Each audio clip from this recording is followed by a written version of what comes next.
Hai, ini aku dan inilah cerpen karyaku, Rokok Tidak Membunuhmu. Jamal tengah dirundung kesedihan, lantaran pacarnya yang tak kunjung mengabari dan memang sudah banyak berubah akhir-akhir ini. Asli anak Bandung dan sekarang hanya bekerja sebagai sales salah satu produk alat pijat. Menyusuri berbagai tempat seisi kota Bandung, terus menawarkan kesana sini produknya itu. Gajinya tak seberapa, tapi terus dihabiskan dengan pacarnya yang hanya muncul di saat Jamal gajian.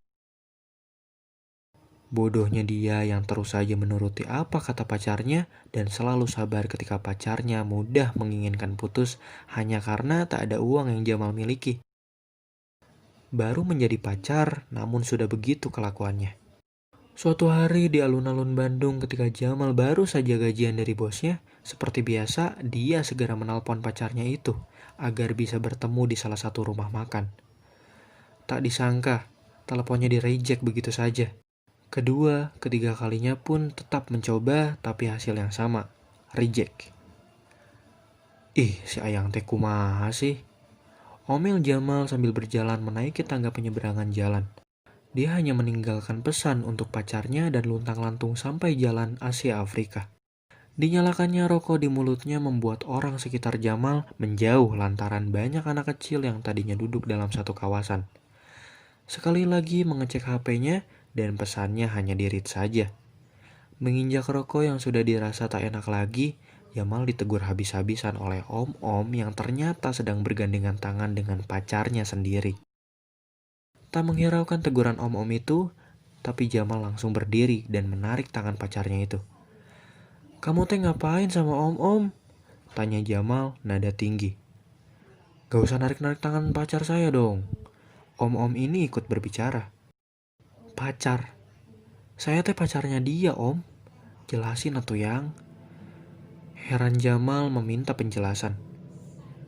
"Maaf Jamal, iya, dia pacar aku sekarang," jawab pacar Jamal.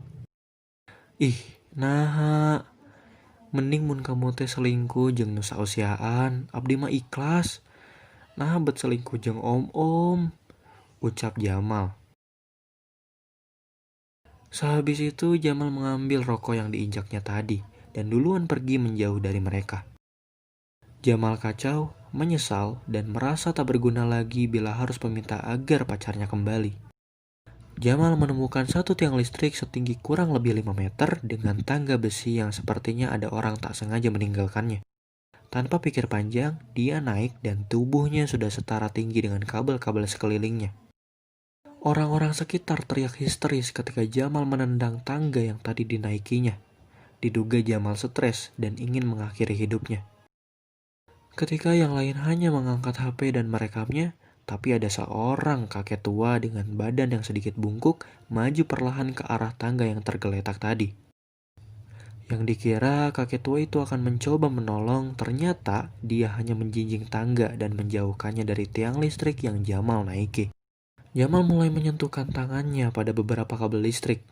Dugaan banyak orang memang benar jika dirinya hendak melakukan percobaan bunuh diri.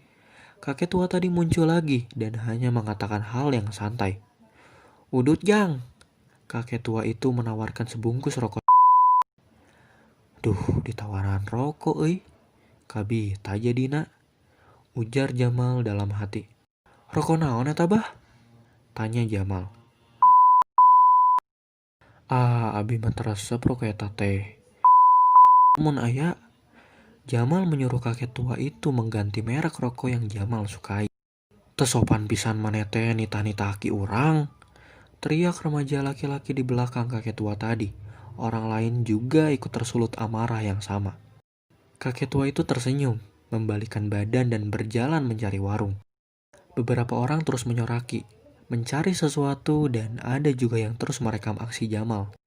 Selang beberapa waktu, kakek tua itu datang dengan bungkuknya yang melambatkan langkah. "Sok Jang, cokot ah," kata kakek itu melempar rokok tepat di bawah tiang listrik.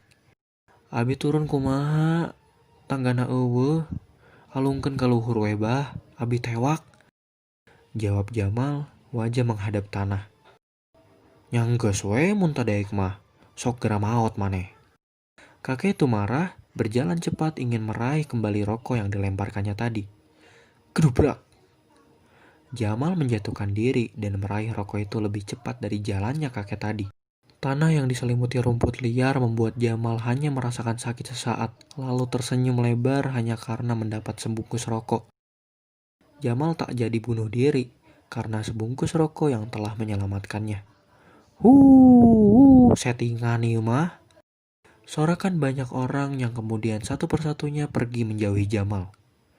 Akhir cerita, kakek itu merangkul Jamal lalu bercerita banyak hal tentang masa mudanya. Ternyata kakek itu sudah mengikuti Jamal dari jalan Asia Afrika di mana Jamal sakit hati lantaran diselingkuhi. Kakek itu berkata, isian heula beteng maneh mewareg, tong dibere racun, kabogo maneh tak racun. Adanya masalah hidup bukan soal mengakhiri, tapi soal mengakali. Kenapa? Karena ketika kita berhadapan dengan jalan buntu pun, pasti tahu harus putar balik kan? Ketika dipertemukan dengan orang yang salah dan akhirnya dia pergi, cukup nikmati kepergiannya. Jangan nikmati kesedihannya. Selalu ada orang yang senantiasa peduli dengan kita. Tapi kita yang punya masalah, kadang gak tahu diri. Sudah dikasih saran, masih saja merasa kekurangan. Contohnya tadi Jamal, yang memang menurutnya itu adalah akhir dari hidupnya. Dan tiba-tiba ada seseorang kakek gitu ya, ada seorang kakek yang berniat menolongnya dengan sebungkus rokok gitu. Tapi yang terjadi bukankah Jamal yang berterima kasih, tapi malah nawar lagi, malah pingin hal yang dia sukain, pingin lebih lah pokoknya. Jangan kayak gitu. Seenggaknya makasih lah gitu loh. Jangan selalu memberi kesempatan orang lain untuk terus bergantung denganmu. Karena layaknya bayangan yang akhirnya bisa hilang ketika gelap. Artinya gak selamanya orang yang kita beri baik akan berbalik baik juga. Bahkan bisa pergi begitu saja. Dan poin terakhir nih, rokok tetap menjadi aset merugikan bagi negara ya. Rokok jadi gerbang menuju perbuatan yang lebih buruk lagi. Bisa dicontohkan orang yang terjerat narkoba, ya mungkin bisa dikatakan mustahil gitu kalau dia nggak ngerokok.